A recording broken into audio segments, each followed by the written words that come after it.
মা হওয়ার পর নিজের শখের জন্য সময় বের করাটাও যেন একটা লাক্সারি হয়ে গেছে। ছোট্ট একটা কাজও দিনের পর দিন পড়ে থাকে। হ্যালো ভিউয়ার্স, আসসালামু আলাইকুম, ওয়েলকাম টু নরিনস ওয়ার্ল্ড। আজকে বাচ্চাদের স্কুল ছুটির দিন। সারা সপ্তাহ তারা স্কুল, পড়াশোনা, হোমওয়ার্ক আর বিভিন্ন অ্যাক্টিভিটিস নিয়ে অনেক ব্যস্ত থাকে। তাই আমরা চেষ্টা করি সপ্তাহে অন্তত একটা দিন ওদের সাথে একটু কোয়ালিটি টাইম স্পেন্ড করতে।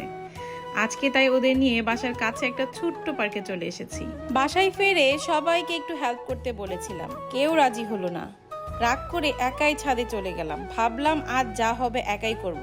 কিন্তু ছাদে গিয়ে এমন একটা ঘটনা ঘটলো যেটা আমি নিজেও আশা করিনি। চলুন আপনাদেরও দেখাই আমার অনেক আদরের পান গাছটার নতুন জার্নি।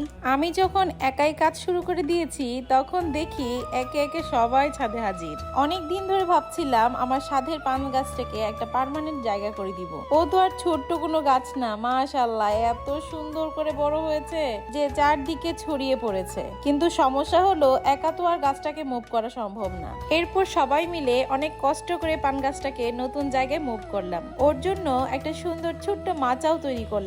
গাছেরও সাপোর্ট লাগে, মানুষেরও সাপোর্ট লাগে। পার্থক্য শুধু এই যে গাছ সাপোর্ট পেলে উপরের দিকে উঠে আর মানুষ সাপোর্ট পেলে জীবনে আরো অনেক দূরে এগিয়ে যায়। তবে একটা কথা আছে, সবসময় সাপোর্ট পাবেন এমন আশা করাও ঠিক নয়। কখনো কখনো নিজেকেই নিজের সাপোর্ট সিস্টেম হতে হয়। পান গাছটা সরানোর সময় অবশ্য একটা ছোট্ট অ্যাক্সিডেন্ট হয়ে গেল, একটা অংশ ছিঁড়ে গেল। প্রথমে একটু খারাপ লাগলেও পরে ভাবলাম আল্লাহ যা করেন ভালোর জন্যই করেন, কারণ একটা গাছ থেকেই তো আরেকটা নতুন গাছের শুরু হতে পারে। ছেঁড়া অংশটা আমি বাসায় নিয়ে এসে একটা খালি টবে লাগিয়ে দিলাম আর পানি দিয়ে দিলাম।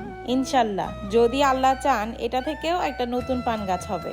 এখন বসে গেলাম ইজি, হেলদি আর সুপার টেস্টি একটা রেসিপি নিয়ে। 1 কাপ জাল দেওয়া নরমাল টেম্পারেচার দুধের সাথে দিয়ে দিয়েছি 3 চামচ চিনি আর 8 চামচ সুজি। আমাদের যাদের বাসায় ছোট্ট বাচ্চা আছে তারা প্রায়ই একটা বিষয় চিন্তা করি, টিফিনে কি দেওয়া যায় যেটা বাচ্চারা খুশি মনে খাবে আবার পুষ্টিকরও হবে। এই রেসিপিটার সবচেয়ে ভালো দিক হলো এতে আলাদা করে খুব বেশি ঝামেলা নেই। বাসায় থাকা সাধারণ কিছু ইনগ্রেডিয়েন্টস দিয়েই সহজে বানানো সম্ভব। দুধ, চিনি আর সুজির সেই মিশ্রণটা আমি কিন্তু 10 মিনিট রেখে দিয়েছিলাম রেস্টে। এবার এটা অনেকটাই ঠিক হয়ে এসেছে। এখানে এবার দিয়ে দিচ্ছি একটা গ্রেট করা গাজর, পরিমাণ মতো লবণ আর হাফ চা চামচ বেকিং সোডাও দিয়ে দিয়েছি। সুন্দর একটা গ্রানের জন্য 1 চামচ ভ্যানিলা এসেন্সও অ্যাড করেছি।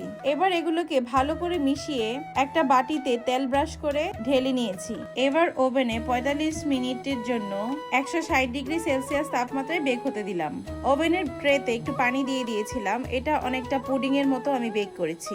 এই তো হয়ে গেল আমার গাজর, সুজি আর দুধ দিয়ে খুবই নরম মজাদার একটা কেক। ভিডিওটি যে যেখান থেকে দেখছেন, ফেসবুক, ইনস্টাগ্রাম, টিকটক বা ইউটিউব, আশা করি একটি ফলো দিয়ে পাশে থাকবেন আর লাইক দিতে ভুলবেন না।